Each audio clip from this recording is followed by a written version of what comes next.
Hello everyone, welcome to my Soap General Hospital official channel. I hope everyone is having a wonderful day. Before we begin, please hit the subscribe button and give this video a thumbs up. Today on General Hospital, Trina and Spencer make plans for Paris. Esme visits her mother and receives advice, and Lois figures out who the SEC rat is. Alexis arrives late for her skydiving date with Gregory, and the pilot comments they are losing daylight and time is ticking. She apologizes, and as they get dressed up, Alexis' nerves begin to kick in, and she rambles on and on. When Alexis meets the teacher she's jumping with, who has that California beach surfer himbo vibe, she informs Gregory that she just can't. Alexis explains it's not just the jump that has her frightened. She's afraid about her daughters. She tells Gregory that Sam will be okay if she dies, but Molly and Christina need her. Gregory believes they are adults, and at some point, they need to let them live on their own. He has to believe his kids will grow, develop, and learn from their mistakes, which gives him courage. Alexis yells at the instructors, "Let's do this," as she's ready to leap out of this dang plane. Alexis makes it back to Earth, and she acknowledges to herself and her instructor Falcon that it was amazing. When she sees Gregory, she hugs him and says she loved every second of that. The perspective of looking down on the world was undoubtedly the most changing event of her life. Suddenly, Gregory pulls her into a kiss, and she kisses him back. Spencer arrives at Joss and Trina's room to pick up Trina for their New Year's date. He finds a letter to her from the Sorbonne, which she says he wasn't allowed to view. She applied to this art program abroad and got accepted, but she can't go. She adds courses are going to start. There is Curtis therapy, and she'll miss him. He says she can't miss this opportunity, and she needs to go. Spencer gushes about Paris, and how close it is to other famous European towns. Trina proposes he could travel with her, but immediately thinks that would be impossible for him, what with Ace. But he replies he can easily fly back on weekends to see him. He says, "When the woman you love invites you to Paris, you say yes." They make love, and after Trina says they should really consider about this Paris thing. Spencer doesn't need time to think about it. He wants to be in Paris with her. He then suggests if they hurry, they can make it to the pier for the fireworks. Esme meets Heather in Pentonville, and Heather says she knew her daughter would be back. Heather notices something odd about Esme and wonders how Ace's first Christmas went. Esme says he spent it with Spencer and Trina. Heather says that look on her face when she pronounced Trina's name was not regret but contempt, and she knows she recalls. Shocked, Esme asks how she can tell. Heather adds she observed her since Spring Ridge. She knows her face and her habits. She used to be so lost, but now she sees a purpose in her eyes. Heather is pleased to meet the genuine Esme. Esme is delighted to have someone to talk to about this. She cries it's like she's two separate persons, and she doesn't know how she can be both. Heather promises her that everything will be okay because she's come to see her mother.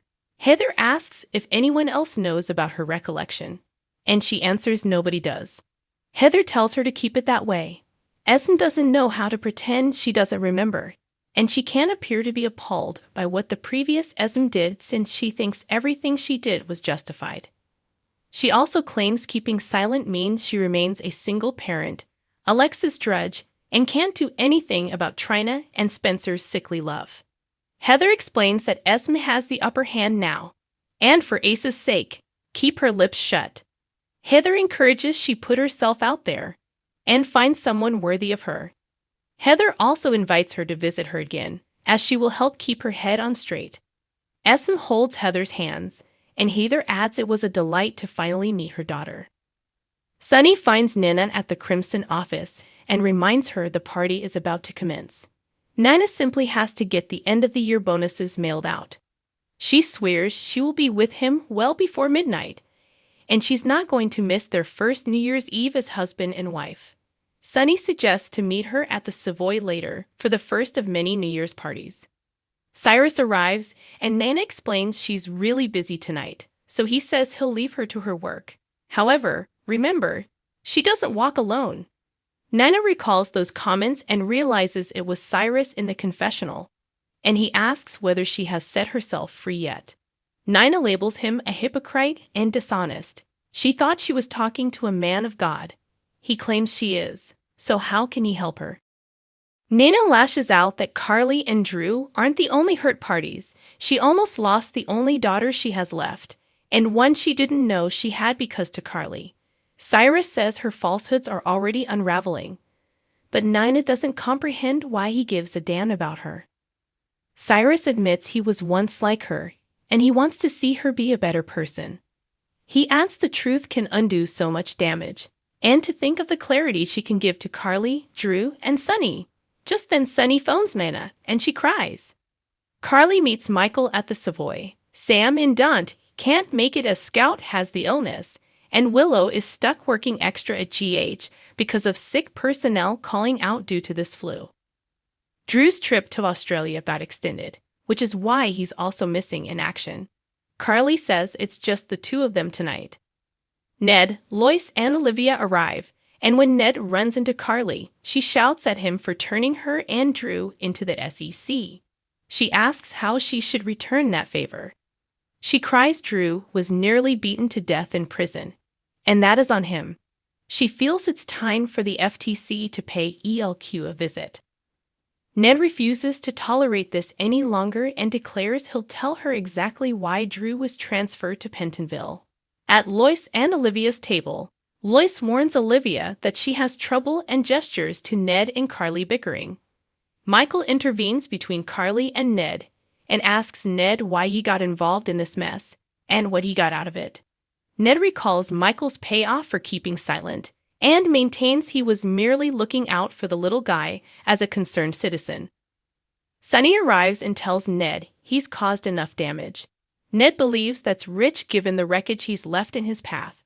Michael says he'll handle this and pulls Ned aside. Back at their table, Lois notices Sonny is now involved in the arguing, and she hates watching Ned get called out for something he didn't commit. Worse yet, Lois asks if another Quartermaine Corinthos conflict is preferable than the truth coming out. Lois is dissatisfied with the fighting GA. In a corner, Ned tells Michael that he doesn't want to talk about this. Sonny interrupts to declare this isn't finished and walks off. Michael reminds Ned that they have an arrangement. He warns Ned he won't hesitate to reveal Nina at this point and take back his voting proxy, but Ned thinks Michael is kidding. Meanwhile, Lois watches Ned and Michael talking and wonders what is going on between them. Olivia thinks they are likely discussing about ELQ as Michael gave him his voting proxy. Lois wonders why he'd do that, and concludes it was to keep Ned quiet. Lois asks whether Michael turned his own mother into the SEC. Olivia claims Michael didn't do it, and to let it go. Lois can't and says the whole scenario stinks to high heaven. Lois feels confident the answer is in front of her face. She suspects Ned has something on Michael, and Michael is bribing Ned to keep quiet. Sonny talks with Lois and Olivia asks about Nina. He says she's coming, and proceeds to the bar. Lois finally learns Drew was never the target in all of this, Carly was, and Nina is the one who tipped off the SEC. Olivia urges her not to tell anyone, but Lois doesn't see why she or Ned haven't told Sonny. Olivia says it would only bring more hurt, and everyone is pleased for once.